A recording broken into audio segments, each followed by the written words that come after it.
వీటెన్ news కి స్వాగతం.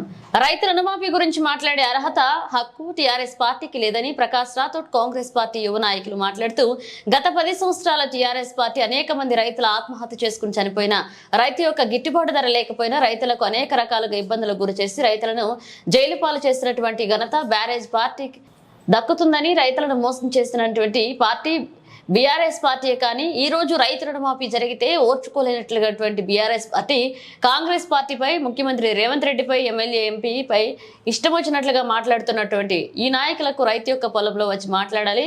రైతులు 2 లక్షల రూపాయల రుణమాఫీ అయినందుకు చాలా సంతోషంగా ఉన్నారన్నారు.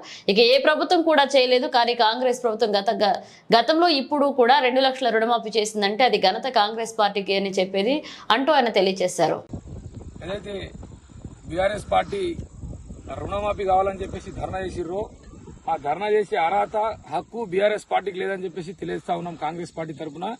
ఎందుకంటే బీఆర్ఎస్ పార్టీ రైతులను మోసం చేయడంలో, అదేవిధంగా రైతులను జైలుకు పంపడంలో, రైతులను వేడి చేసి జైలుకు పంపి చరిత్ర బీఆర్ఎస్ పార్టీకి ఉంది. ఎందుకంటే గతంలో బీఆర్ఎస్ పార్టీ రైతులకు రుణమాఫీ చేస్తామని చెప్పింది, కానీ రుణమాఫీ చేయకుండా రైతులను మోసం చేసింది. అదేవిధంగా రైతులకు ఏం చెప్పింది బీఆర్ఎస్ పార్టీ, మేము వస్తే గిట్టుబాటు ధర కల్పిస్తామన్నారు. ఎక్కడ కూడా గిట్టుబాటు ధర కల్పించకుండా రోడ్డు మీద అనేక రోజులుగా ఇట్లా సంవత్సరాల కింద రోడ్డు మీదనే నాణ్యాలు కానీ ఇట్లా రోడ్డు మీద ఉన్న బీఆర్ఎస్ పార్టీ కొనుగోలు చేయలేదు. వాళ్ళకి ఏం కావాలో రైతులకు పట్టించుకోలేదు.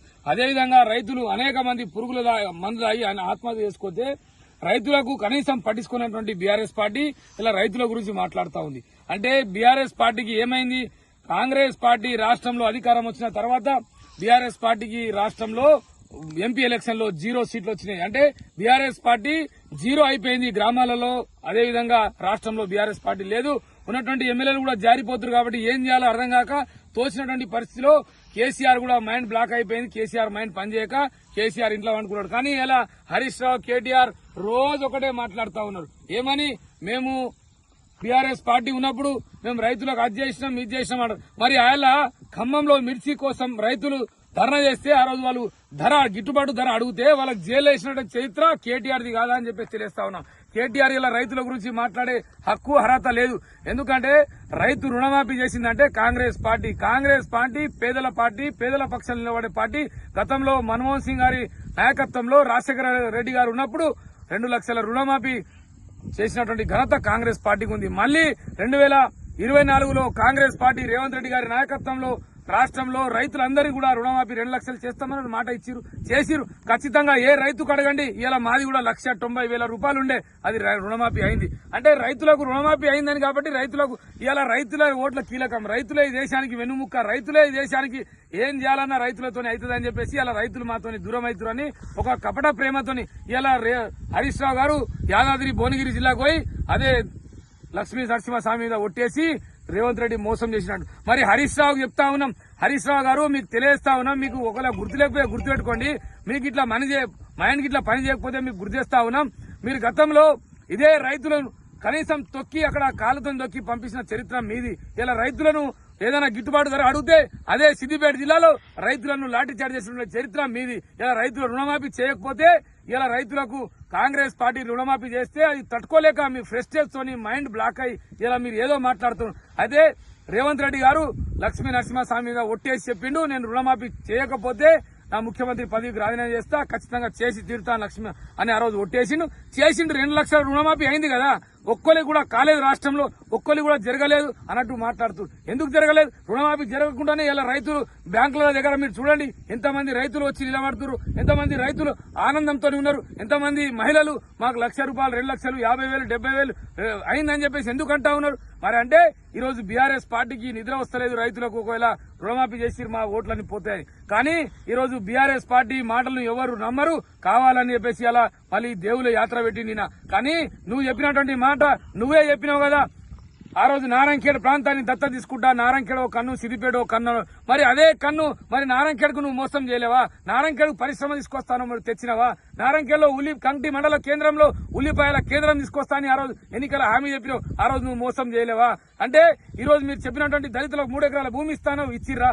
ఏదైతే డబుల్ బెడ్రూమ్ ఇల్లు కట్టకపోతే మేము ఊర్లో ఓట్లు అడగామని చెప్పారు. మరి ఆ డబుల్ బెడ్రూమ్ ఇల్లు ఏ ఊర్లో ఇచ్చిరో చూపించాలి. అంటే ఏ మోసం చేసినటువంటి మీరు ఇలా మీకు ఉలికి పడతా ఉన్నారు. కాబట్టి బీఆర్ఎస్ పార్టీ నాయకులకు చెప్తా ఉన్నాం, మీరు చెప్పినటువంటి మాటలు బూటకు మాటలు ఈ ప్రజలు రైతులు ఎవరు నమ్మరని చెప్పి తెలియస్తా ఉన్నాం. అదేవిధంగా ఈ నారాయణఖేడ్లో భూపాల్ రెడ్డి గతంలో 2-3 రోజుల నుంచిగా మాట్లాడుతా ఉన్నాడు. ఇవాళ కూడా చెప్తా ఉన్నాడు, బ్రిటిష్ వాళ్ళు దనుకోపోయారు దేశాన్ని, ఇలా కాంగ్రెస్ వాళ్ళు చేసుకున్నారు. అయ్యా భూపాల్ రెడ్డి గారు తెలియస్తా ఉన్నాం, భూపాల్ రెడ్డికి నిజంగా చెప్తా ఉన్నాం, ఆయన మతిస్థిపం కోల్పోయాడు. నిజంగా ఆయనకు ఏం మాట్లాడో తెలుస్తలేదు. ఎందుకు చెప్తున్నా అంటే మీకు విలేకరు ద్వారా చెప్తా ఉన్నా, భూపాల్ రెడ్డి గారు ఎంబడ ఎవరు కార్యకర్తలు పోవడం లేదు, ఎవరు కూడా ఆయనకు నమస్తే పెట్టడం దిక్కులేరు, ఆయనకు ఎవరు కూడా కలిసే సార్ ఎట్లున్నా కూడా అడిగే భాగ్యం కూడా వాళ్ళకి లేదు. ఎందుకంటే ఆయన ఉన్నటువంటి కార్యకర్తలు బడా నాయకులు అందరూ కూడా పక్కదారి పోతురైపోయింది. ఆయనకు ఎవరు నమ్మరు. ఎందుకంటే భూపాల్ రెడ్డి గారు మీరు చెప్తా ఉన్నారు, కాంగ్రెస్ పార్టీ గురించి మాట్లాడే ముందు మీ గురించి మీరు మాట్లాడుకోండి, మీరు తెలుసుకోండి, ఆత్మవిమర్శన చేసుకోండి. ఒకసారి ఎంతమంది రియల్ ఎస్టేట్ దగ్గర మీరు డబ్బులు తీసుకురు, ఇలా మా గౌరవ ఎమ్మెల్యే గారి మీద ఎంపీ గారి మీద మీరు మాట్లాడుతున్నారు కదా. ఈ రోజు మీరు ఎంతమంది రైతుల ఉసురు జరిగిందో మీకు తెలుసా? ఎంతమంది రైతుల దగ్గర భూములు తీసుకొని ఇలా కబ్జా చేసిరు మీరు? ఎంతమంది మాకు తెలియదా? రియల్ ఎస్టేట్ లో పేర్లు చెప్పాలా? ఎంతమంది దగ్గర మీరు డబ్బులు తీసుకోరు తెలియదా? ఎంతమంది దగ్గర మీరు భూములు గుంజుకుర్రు? అక్రమంగా రియల్ ఎస్టేట్ వ్యాపారాలను బెదిరించి పైసలు తీసుకున్నటువంటి వాస్తవం కాదా? అంటే ఇలా మీరు మీ ఏదైతే అవినీతి బయటపడుతుందని చెప్పేసి భయంతో ఇలా కాంగ్రెస్ ప్రభుత్వం మీద మాట్లాడుతా ఉన్నారు. రైతుల గురించి మాట్లాడే అర్హత హక్కు భూపాల్ రెడ్డికి లేదని చెప్పి తెలియస్తా ఉన్నాం. ఎందుకంటే భూపాల్ రెడ్డి గారు మీరు చెప్పినటువంటి మాట ఏది కూడా పూర్తి కాలేదు, ఏది కూడా సక్సెస్ కాలేదు. మీరు చెప్పినటువంటి పనులు ఏది చేయకనే ప్రజలు చీకొట్టిరు కదా. ఎందుకు కూడా కొట్టిరు? మీకు మీరు ఏం చెయ్యక మీ అహంకారం, మీరు చేసినటువంటి పనులు అంతా మోసం అని చెప్పి తేలిపోయింది. కాబట్టి ఇప్పుడు దాకా మీకు రైతులు ఎవరు కూడా ఓటేయలేరు. అందుకని ఇలా రైతులు దూరం అవుతారు అనే బాధతోని ప్రశ్నిస్తూ రైతుల గురించి మాట్లాడుతున్నాం. అందుకనే భూపాల్ రెడ్డి గారు తెలియస్తా ఉన్నాం, ఇంకోసారి కాంగ్రెస్ ప్రభుత్వం మీద కాంగ్రెస్ నాయకులు అట్లా ఇట్లా అని చెప్పేసి చెప్తే చూస్తూ ఊరుకునే లేదని చెప్పి హెచ్చరిస్తా ఉన్నాం. ఎందుకంటే కాంగ్రెస్ పార్టీ మా గౌరవ ఎమ్మెల్యే గారు ఎంపీ గారు ఎంతో కృషిపడి ఎంతో కష్టపడి ఇప్పుడు ముఖ్యమంత్రి రేవంత్ రెడ్డి గారు కూడా చాలా 7 లక్షల కోట్ల రూపాయలు అప్పు చేసిరు. ఇలా మొత్తం ఉన్నటువంటి ఖజానా అంతా లేపుకోపోయారు. అక్కడ ఉన్నటువంటి బ్యాలెన్స్ జీరో అయినప్పటికీ రాష్ట్రాన్ని గడిలో పెట్టడానికి, రాష్ట్రాన్ని అభివృద్ధి ముందు తీసుకుపోవడానికి, రాష్ట్రాన్ని నడిపించడానికి ఇప్పుడే మొన్ననే మీరు చూసి ఎంపీ ఎలక్షన్ అయింది, ఎంపీ ఎలక్షన్ అయి కోడైంది, మొన్ననే కోడైంది. ఇప్పుడే తీసుకొచ్చే పనిలో చేస్తా ఉన్నారు. కనీసం పని జరుగుతా ఉంది. దానికి కనీసం అవగాహన లేకుండా మాట్లాడకుండా అయినప్పటికీ కూడా రైతులు రుణమాఫీ గానీ, బస్సు సౌకర్యం గానీ, కరెంటు బిల్లు గానీ, లేదంటే రేపు గృహలక్ష్మి గానీ, అనేక రకాల సంక్షేమ పథకాలు గానీ తీసుకొచ్చే ప్రయత్నం కాంగ్రెస్ ప్రభుత్వం చేస్తా ఉన్నది. సమయం ఇవ్వకుండా ఏదో వచ్చి ఇష్టం వచ్చినట్టు మాట్లాడితే కాంగ్రెస్ ప్రభుత్వం నాయకులు గానీ, అదేవిధంగా ఇక్కడ ఉన్నటువంటి కాంగ్రెస్ కార్యకర్తలు గానీ ఎవరు కూడా చూస్తూ ఊరుకోరు. బీఆర్ఎస్ నాయకులు హెచ్చరిస్తా ఉన్నాం, ఇప్పటికున్న కనీసం తెలుసుకొని మాట్లాడండి. రుణమాఫీ కాలేదనే సోయి లేకుండా మాట్లాడుతున్నారు. రుణమాఫీ అయితే మరి రైతులు ఎందుకు ఇంత సంతోషంగా ఉన్నారు? మరి రైతులు ఎందుకు ఇంత హ్యాపీగా వాళ్ళు ఉంటారు? వాళ్ళ గురించి మీకు తెలుసా? ఏదో మీడియాలో రావాలా, ఎక్కడో మేము కనిపించాలమ్మా, మొఖాలు కనిపించాలా, మేము ఉండాలా, మేము ఉన్నాం అనే చూయించుకోవడానికి తప్ప అక్కడ వాస్తవమైన లేదని చెప్పి తెలియస్తా ఉన్నాం. మా గౌరవ రేవంత్ రెడ్డి గారు చాలా ప్రాంతంతో చాలా ముందడుగు వేస్తా ఉన్నారు. రాబోయే రోజుల్లో నారాయణఖేడ్ ప్రాంతానికి పరిశ్రమలు మా ఎమ్మెల్యే గారి ఎంపీ గారి సహకారంతో ఖచ్చితంగా పరిశ్రమలు గాని, విద్యా వైద్య రంగంలో ఇలా మొన్న చెప్తా ఉన్నాడు భూపాల్ రెడ్డి గారు, విద్యను ఇలా అమ్మేసిరు, విద్యలో ఈయన ఎంబడి తిరుగుతున్నాడు. మరి భూపాల్ రెడ్డి గారు తెలియస్తా ఉన్నాం, మేమే స్వయంగా నేనే ఎల్ఎస్పీఎస్ ఆధ్వర్యంలో అప్పుడు మా టీం మొత్తం పోయి కాంప్లైంట్ ఇచ్చినాం డిఓకు. సార్ ఇంత ఫలానా పేర్లతో సార్ ఫలానా వీళ్ళు రియల్ ఎస్టేట్ చేస్తున్నారు, ఎమ్మెల్యే గారు ఎంబడి తిరుగుతున్నారు సార్, మీ ఎమ్మెల్యే క్యాంప్ ఆఫీస్ లో తిరుగుతున్నారు, ఉపాధ్యాయులు డుమ్మా కొట్టేసి ఎమ్మెల్యే క్యాంప్ లో తిరుగుతున్నారు అని చెప్పేసి ఆ రోజు పేపర్లలో వస్తే అది కూడా కనీసం వాళ్ళు ఒక్కరిని కూడా చర్యలు తీసుకోకుండా ఆ ఉపాధ్యాయులను నువ్వు ప్రోత్సహించినటువంటి ఘనత మీది కాదా? ఆ రోజు రియల్ ఎస్టేట్ ఉపాధ్యాయులను దింపింది ఎవరు? మీరు కాదా? ఈ రోజు ఎమ్మెల్యే గారి మీద మాట్లాడుతా ఉన్నాడు. ఏమని ఆయన వసూలు చేస్తున్నాడంట రియల్ ఎస్టేట్ భూములు. ఆయనకు చేయాల్సిన అవసరం అంత లేదు. నీ ఆస్తుల విలువ ఎంత? ఆ రోజు నువ్వు ఎమ్మెల్యే పోటీ చేసినప్పుడు మీ ఆస్తుల వివరాలు నిజంగా బహిరంగ చర్చకు రావాల్సిన అవసరం ఉంది. ఆ రోజు మీ ఆస్తుల విలువ ఎంత? ఈ రోజు మీ ఆస్తుల విలువ ఎంత? చర్చకు పెట్టండి. ఈ రోజు మీ ఆస్తులు ఎట్లా పెరిగినాయి? ఇలా దుబాయ్ లో ఏదే బెంగళూరులో హైదరాబాద్ లో పెట్టుబడి పెట్టేంత డబ్బులు మీ దగ్గర వచ్చినాయంటే మరి ఎక్కడి నుంచి వచ్చినాయి? ఏమైనా నాగలు బట్టి దున్నిర్రా? ఎట్లా అంటే ఇలా పేదలు దోచుకున్నటువంటి పరిస్థితి మీది. ఈ రోజు అదే విధంగా వైద్యం గురించి మాట్లాడుతూ హాస్పిటల్లో ఎవరు లేరు, హాస్పిటల్ వైద్యం మొత్తం గాడిలో తప్పిపోయింది, హాస్పిటల్లో ఎవరు ఉంటలేరు. మరి అదే ఈ హాస్పిటల్ వ్యవస్థను ఇలా చక్కదిద్దుకుంటారు మీరే. మీ ఆరోగ్య శాఖ మీ మంత్రి హరీష్ రావు ఉండే కదా, మరి ఆ రోజు కనీసం 30 పడకల ఆసుపత్రి ఎందుకు చేయలే?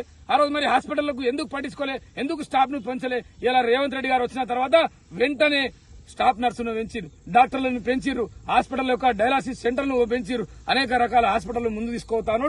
నారాయణఖేడ్లో ప్రస్తుత రేట్లో గర్భిణీ స్త్రీలు అందరూ కూడా చాలా మంది కంటి, నారాయణఖేడ్, కల్లేరు, శ్రీగాపూర్ అన్ని మండల కేంద్రాల్లో చూడండి చాలా మంది మహిళలందరూ కూడా స్వచ్ఛందంగా పోయి అక్కడ కాన్పు చేసుకుంటా ఉన్నారు. అదే ఏం మాట్లాడుతున్నా ఆయన అర్థం కాదు కాబట్టి ఆయన మాటలను పట్టించుకోవద్దు. ఆయనకు ఏదో మతి సింహం కోల్పోయింది, అధికారం పోయిందనే బాధలో భయంలో ఉన్నాడు. ఎందుకంటే డబ్బులు వచ్చే రియల్ ఎస్టేట్ అంతా పోయింది కాబట్టి ఇప్పుడు భయంలో బాధలు ఉన్నాడు కాబట్టి ఆయన మాటలు ఎవరు నమ్మరని చెప్పేసి తెలియస్తా ఉన్నాం.